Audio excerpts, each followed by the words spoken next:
All right, so let's rebuild ourselves from scratch, right? Rebuilding ourselves from the ground up. And I wanted to touch on this topic because this is something that I have definitely I have experience in, right?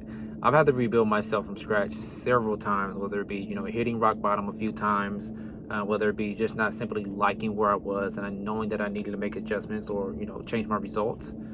It's one of those situations to where you have to be brutally honest with yourself first and foremost, right? So if you're dissatisfied with the results that you have right now in life, if you're dissatisfied with, your business, with your career, or just in life in general, you need to be brutally honest and be able to face that, right? So that's step one, first and foremost.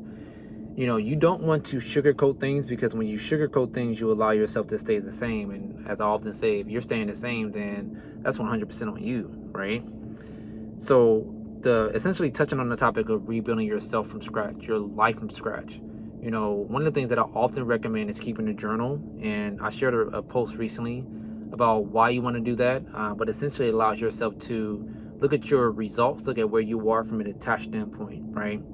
So it's easy to, when you are dissatisfied with your life or with things overall right now, and whatever area that you're looking to improve in, it's easy to look at it and get discouraged or start, getting down about yourself or even point fingers at yourself. But when you review it from a journal standpoint, you're looking at it from a bird's eye point of view. You're looking at it as a scientist who is dissecting their, experiments, right?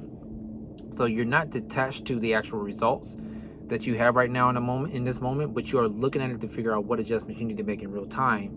And so I'll give you an example of why I recommend keeping the journal first and foremost.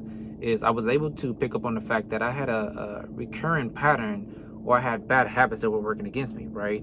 I was working against perfectionism first and foremost. So I noticed as I wasn't being as consistent as I wanted to because I wasn't able to be as perfect as I wanted to, right? So I had to rewire my mindset mentally when it comes to perfectionism. Being able to put myself out there, put my work out there, put things out there, regardless of if it's up to my high standards.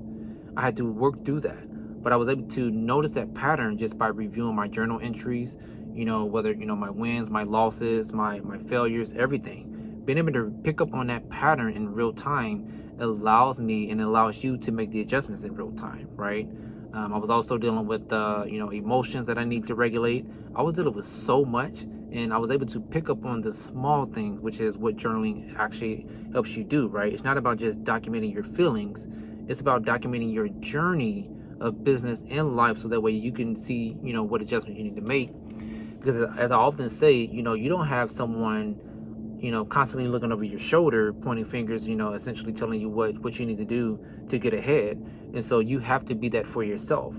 It doesn't mean that you can't have, mentors or friends, friendships or things like that. But behind closed doors, at the end of the day, it's going to be just you. You have to hold you accountable. You have to be able to rely on you, right? So that's why if you are dissatisfied with yourself right now, I always recommend keeping the journal, right? Number two is, as you are rebuilding your life from scratch, I want you to be able to dissect your calendar. So look at your calendar. Look at where you are leaking your time, your energy, your effort. Look at, are you, spending your time in useless meetings? Are you showing up at every single event just because you're invited? Are you wasting time doing things that don't actually add value to you, right? Look at where you are spending your time. Are you, doing activities throughout the day that, don't actually move you forward? And being able to review your calendar, whether it be on a weekly basis, on a monthly basis, or an annual basis, it's not going to lie to you, right? Going back to like the journal entries, the data, the actual results that you have, they're not lying to you. They're reflecting to you. It's a mirror. It's reflecting to you what adjustments you need to make.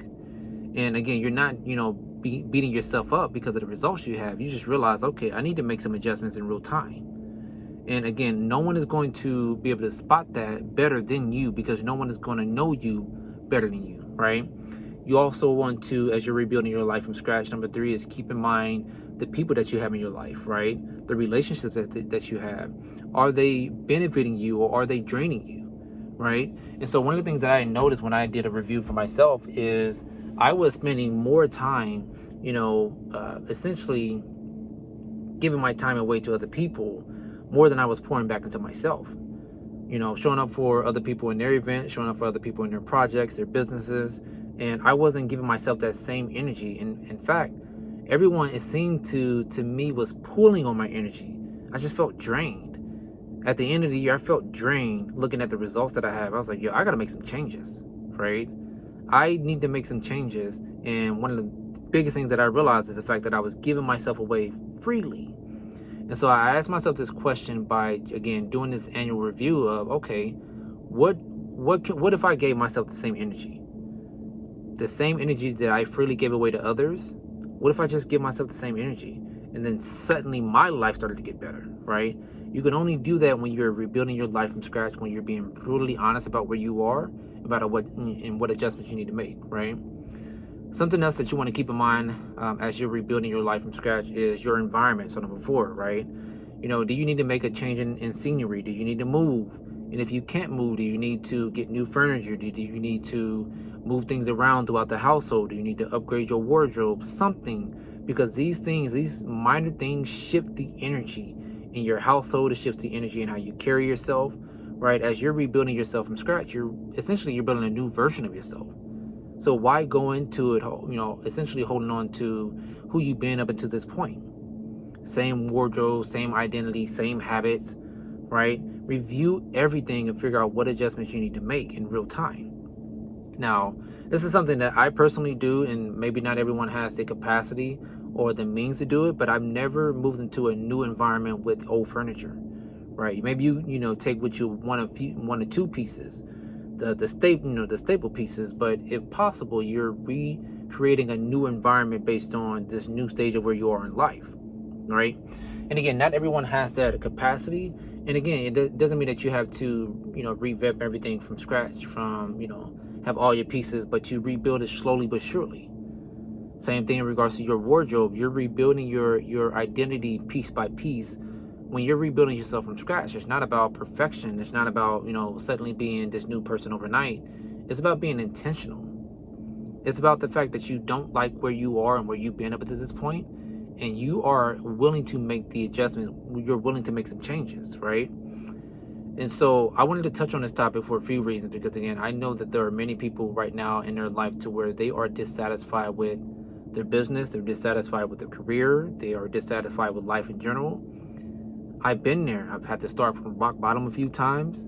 I've had failed relationships, I've had failed ventures. And again, you pick yourself back up every single time, but not just that, so that way you don't, you fall back into the trap, but every single time you figure out what adjustments you need to make, so that way you can get better, so that way you can have better relationships, that way you can have better successes financially, that way you can have better success business wise, that way you can live in the environment the environment in which you want for yourself, that way you can effectively manage your time, that way you can build a life with intention. And as I often say, building a life of intention is not about perfectionism.